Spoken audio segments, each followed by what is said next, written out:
This is the Lone Crater YouTube. We hope this video helps. You begin by confirming essentials.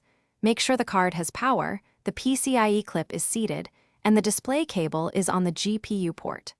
Once done, sign in with an administrator account so you can view hardware details. Then open Device Manager on Windows or System Information on Mac OS and Linux. This reveals detected GPUs. You need these first checks because they determine whether the system recognizes the card physically versus a software issue. Next, you dive into software.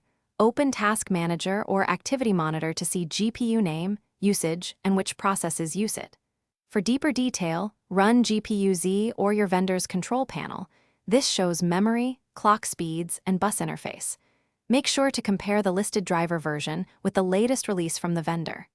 Updating drivers often resolves detection or performance problems, so install the correct vendor package rather than generic drivers.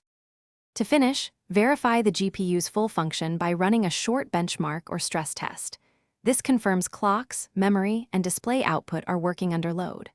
Also check BIOS or UEFI to ensure the primary display is set to PCIe and that integrated graphics aren't forced. If the GPU still isn't detected, power down, reseat the card, swap the display cable, or try another slot or machine.